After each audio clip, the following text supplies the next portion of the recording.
Salut, bienvenue dans ce deuxième épisode de cette série d'extraits Lotus dans lequel chaque jour je te fais découvrir deux extraits, deux auteurs incroyables du livre Là où poussent les lotus, ton plexus solaire.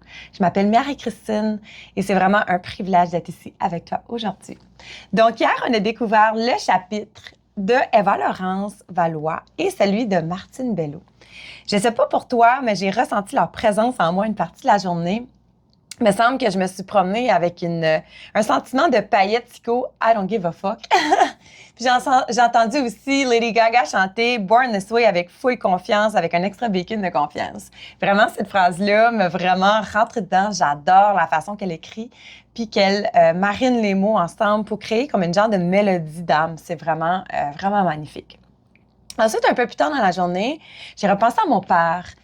Et dans le fond, la phrase que Martine dit que l'abandon, c'était ses blessures, c'était son histoire, dans le fond, ça l'a fait du bien un petit peu à mon petit cœur d'enfant de savoir que ce n'était pas de ma faute. Fait que vraiment, sache que peu importe l'histoire, il y a tout le temps une connexion ou quelque chose à aller chercher là-dedans. On est toujours à une histoire près de s'inspirer les unes les autres. Puis c'est ça qui est vraiment beau de ce livre-là, parce que c'est vraiment 20 femmes qui se sont recoupées pour parler d'une partie de leur histoire, d'une partie de leur transformation intérieure pour vraiment t'aider à élever la tienne, pour que tu puisses hausser ta voix et devenir la meilleure version de toi. Je te rappelle que dans la description, tu vas trouver un lien avec tous les liens de réseau des autrices. Tu peux te procurer le livre auprès d'elles. Tu peux t'abonner pour avoir le lien YouTube à tous les jours de cette série. Mon but, c'est vraiment de mettre ces femmes-là à l'avant parce qu'ils ont tellement ouvert leur cœur. Puis je veux vraiment que tu puisses ressentir le message que tu as besoin d'entendre aujourd'hui. C'est pour ça que mes extraits sont choisis aléatoires et vont peut-être résonner en toi de la façon qu'ils ont besoin de résonner en ce moment. Donc aujourd'hui, je te fais découvrir le chapitre de Sophie Pagay, qui s'appelle « Rebâtir et grandir d'un continent à l'autre ». Super. Ma vie parisienne ne me convenait plus. Je passais 2 heures par jour à voyager dans les transports en commun pour aller travailler à Paris et souvent les agressions verbales et l'insécurité me faisaient peur. Mon amie et collègue s'était installée dans la belle province plusieurs semaines auparavant et je devais aller la rejoindre quelques mois plus tard pour faire de la colocation dans son appartement sur la rue Berry. C'était rassurant de ne pas me retrouver seule à mon arrivée et d'être un minimum aguillée dans toutes les démarches administratives à entreprendre.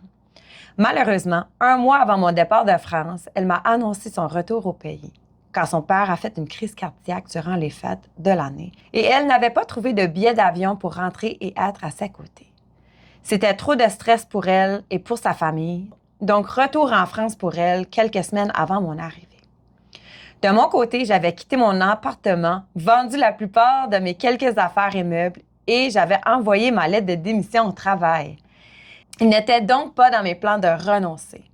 J'ai commencé les démarches pour obtenir les 2 documents qui m'ouvraient les portes vers le Canada, le certificat de sélection du Québec et la fiche relative aux droits d'établissement. Bien sûr, il m'a fallu payer des droits d'immigration et prouver que je détenais un certain montant d'argent pour pouvoir subvenir à mes besoins durant 6 mois sans travailler. Je me souviens que lorsque je suis partie de la France, la monnaie était encore le franc. Il a aussi que je passe une visite médicale effectuée par un médecin agréé par le Canada et seulement après ces étapes qui ont duré environ 9 mois, j'ai pu décider de ma date de départ. Oh wow! Merci Sophie de parler de ton voyage de transition de pays.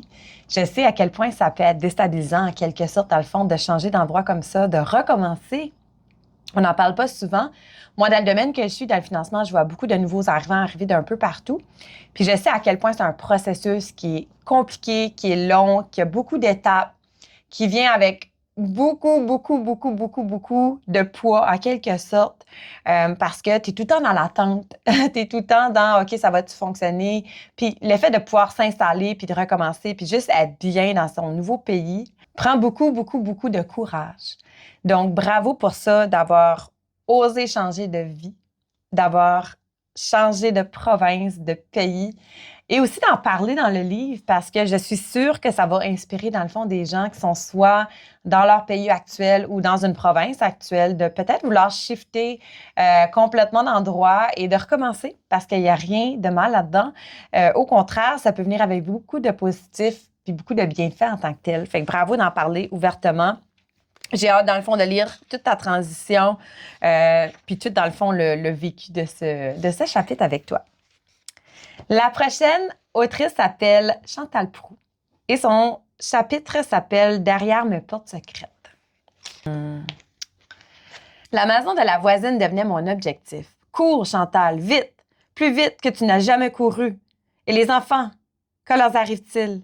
La voisine, Chantal, la voisine, arrive là. Appelle la police et tu pourras les récupérer. Sauve-toi d'abord. Tu ne pourras plus t'en sortir sinon. Il ne voudra plus te lâcher. La maison semble si loin. Mes poumons brûlent. Il attrape mes vêtements en tirant. Je suis déséquilibrée. Je m'étale de tout mon long dans le gravier. Mon avant-bras éraflé suite de sang et irradie la douleur. Ma résistance provoque le déchirement de mon chandail et brise ma bottelle de soutien-gorge. Ma tentative pour lui échapper ne réussit qu'à le survolter. Hostie de grosse vache, tu pensais faire quoi, toi, là? Plus de fuite possible, je dois le suivre pas à pas. À chaque vidange de chaudière dans la literie, à chaque retour dans l'étable, il déverse son fiel sur moi et en mots et en coups. Tous mes pensées se préoccupent bien davantage des enfants restés à la maison. L'inquiétude me submerge. Un bref soupir de soulagement suit son ordre de retourner cuisiner le souper. Je peux enfin m'occuper d'eux. Que puis-je faire pour les protéger au mieux? Endolorie, j'arrive rapidement à poser le repas sur la table pour son retour. Son ton encore acèbre baisse d'un cran. Pour éviter qu'il subsiste l'humeur paternelle, j'envoie les 3 grands jouer dehors aussitôt que possible. Devant la télévision, il continue ses reproches et lamentations à mon égard. Trop loin pour recevoir un coup, je reçois le contenu de son verre de boisson gazeuse. Si la journée peut finir. Ouh là là! Wow! Premièrement, je sens l'urgence dans l'extrait, cette espèce de « je ne suis pas en sécurité, je dois me sauver le plus loin possible. Mes enfants. » Je sens dans le fond la maternité qui entre au fond là-dedans pour protéger les gens qu'elle aime. Bravo, Chantal. Puis d'ouvrir ton cœur sur quelque chose comme ça, qui est encore un peu tabou, puis un peu under the radar, j'ai envie de dire, parce que la violence conjugale, verbale et tout fait partie du quotidien, mais c'est tellement enfui et caché de la société comme ça n'a pas de bon sens. Je pense que j'ai même oublié de dire au début de cette série que 2 $ par livre est remis au regroupement des femmes dans la violence conjugale. Fait que c'est vraiment incroyable. Puis le lien est dans la description. C'est vraiment un projet philanthropique qu'on parle vraiment de tout sujet. Tu sais, mais si on regarde vraiment la thématique, c'est des mêmes émotions qui reviennent. Tu sais, la honte, la peur, le rejet, l'abandon. C'est puissant. L'impact que ça peut avoir sur nous et le long terme en tant que tel. Fait que de rouvrir notre cœur comme ça, puis de vraiment parler de qu'est-ce qui se passe réellement chez nous, peut montrer à d'autres femmes comme toi, dans le fond, que ça arrive, puis que tu n'es pas toute seule là-dedans, que tu n'as pas besoin de t'isoler du monde, puis qu'il y a vraiment des ressources et des gens qui sont là pour t'aider, pour vraiment te sortir de qu'est-ce que tu vis en ce moment. Je dois dire aussi que Chantal a vraiment une façon d'écrire des mots que j'ai peut-être jamais entendus. Fait que je vais essayer, dans le fond, d'approfondir mon vocabulaire à travers de cette série parce que, clairement, j'ai des femmes extrêmement instruites qui ont un parler vraiment au-delà de mon petit accent du Nouveau-Brunswick. Mais je trouve ça vraiment intéressant, je dois dire, de me sortir de ma zone de confort comme ça parce que je ne suis pas tant une grande lectrice dans la vie.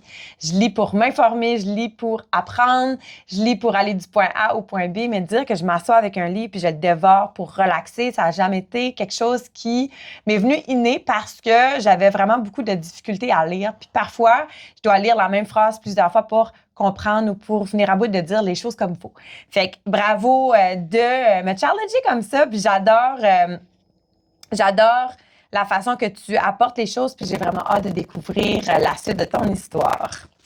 Donc, encore deux autrices de présenter, dont Chantal Proulx et Sophie Pagay. Merci encore les femmes de parler de votre histoire. Merci de vous inspirer les unes les autres. Vous êtes complètement magnifiques.